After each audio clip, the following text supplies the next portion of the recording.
Tiga negara, Malaysia, Indonesia, dan Lebanon itu apakah jadi bulan September nanti? Oke, jadi kita kan memang di bulan September itu ada slot FIFA Matchday. Dan saya tidak tahu hasilnya bulan Juni seperti apa, kita kan harus optimis ya mendapatkan poin sebanyak-banyaknya. Tentu mendapat poin sebanyak-banyaknya juga itu kan bisa ranking 2, 3, 4. Artinya jendela di Oktober November kita harus juga siapkan kalau sampai kita masuk kualifikasi tahun berikutnya. Nah, September kosong. Artinya kita harus isi dengan uji coba. Ya. Nah, kenapa kita pilih misalnya negara seperti Lebanon atau Kuwait atau negara Timur Tengah ya, siapapun ya yang hari ini respon Lebanon dan Kuwait ya, kita sedang lihat siapa yang cocok ya, nanti pelatih tim nasional akan lihat. Nah, untuk juga persiapan kalau dilihat dari hitung-hitungan kan lebih banyak negara-negara Timur Tengah, jadi kita harus ada uji coba atau tanding dengan mereka. Nah, lalu ada slot satunya atau mungkin dua-duanya Timur Tengah, saya nggak tahu nanti. Nah, slot satunya ya kita coba lihat ya, Malaysia yang sedang bebenah diri juga sedang ganti pelatih, banyak pemain ya, kita ingin coba juga. Kayaknya kita sudah kangen juga lawan Malaysia gitu, udah cukup lama gitu. Rame, Pak. Tes nyali lah sama-sama. Kalau Malaysianya mau. Ya kalau Malaysia nggak mau ya nggak apa-apa, mungkin lain kali nunggu tahun depan gitu. Itu rencananya di kandang atau di kandang? Di home semuanya. Kalau lawan Rusia itu bagaimana? Oh, kita sudah jawab, Rusia sudah berkirim surat, tetapi mereka minta September Oktober, tapi kan Oktober kita nggak bisa. Dan September kita sudah waktu itu udah ada respon. Jadi ya kita bilang kalau nanti untuk tahun depan ya kita boleh aja kalau window-nya cocok. Ya jendela untuk FIFA Match-nya ada ya kita terbuka saja. Pak Eri, ada dua pemain timnas yang cedera Pak, Kevin Dix sama Kenapa? Ada dua pemain timnas yang cedera Pak, Kevin Dix sama Dean James di klubnya. Apakah keduanya memungkinkan Pak pulih dan dipanggil? Saya nggak tahu ya, yang namanya resiko cedera pasti terjadi di seluruh pemain.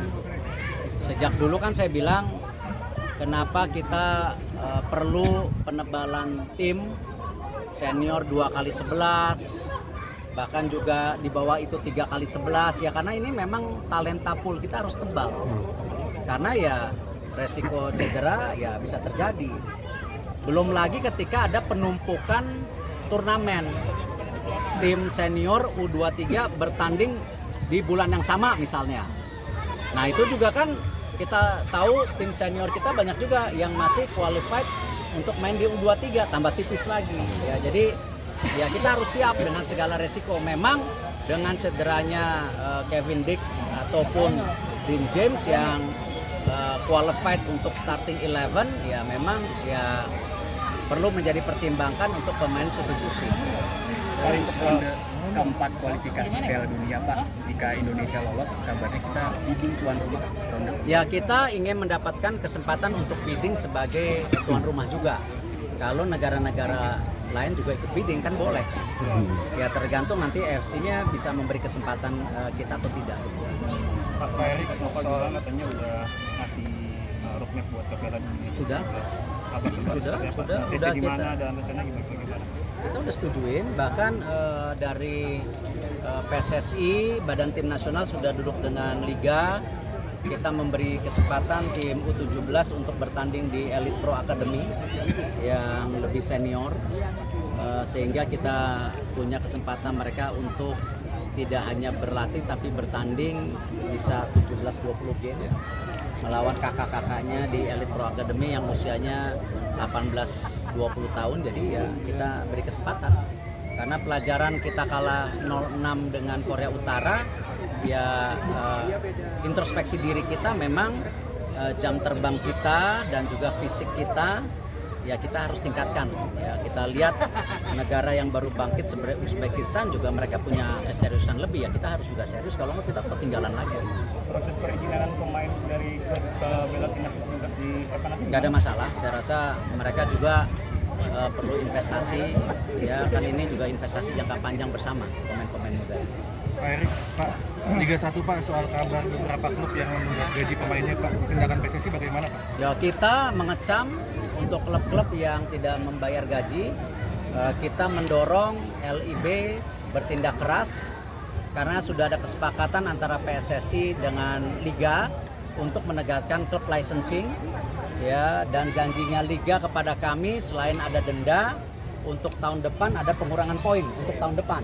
Ya, jadi ya kita hanya bisa mendorong karena kan LIB ini berdiri cukup independen, ya.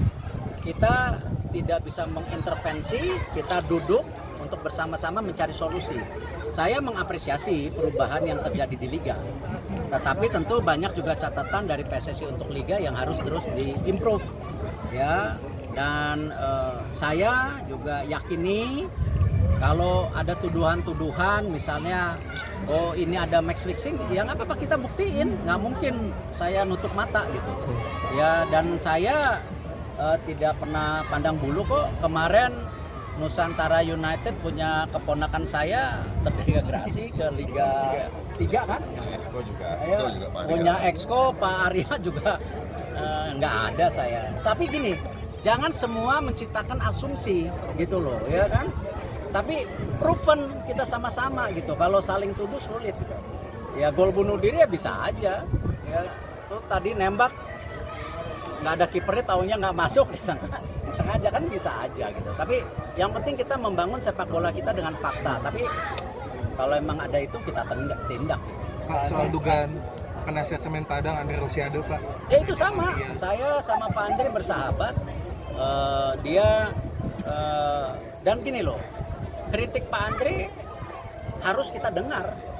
Ya kemarin dia juga datang ke Liga, kita welcome. Ini kan era demokrasi, kita nggak perlu kuping panas. Justru yang menjadikan bangsa kita ini dewasa dan maju karena demokrasi. Tinggal kita menata ulang semuanya itu harus ada proof data. Jangan kita semua terjebak dengan opini kosong, itu yang nggak boleh.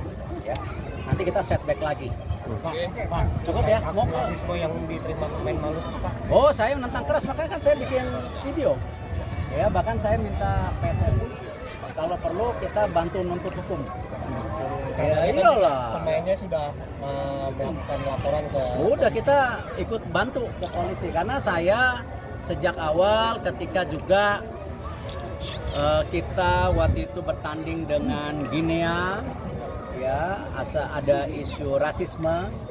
Kita kalah sama Guinea 2-0 waktu itu, waktu Olimpiade, ya kita juga mengajak kita tidak boleh rasisme, kalah menang ya biasa. Apalagi mengeritik ya bangsa kita sendiri, ya kita kan memang di bawah Pancasila. Ada yang putih, ada yang hitam, ada yang keriting, ada yang lurus, ada yang sipit, ada yang belok, ada yang matanya hitam. Kemarin saya lihat di sosial media ada suku apa matanya biru, keren juga tuh. Suku apa ya kemarin?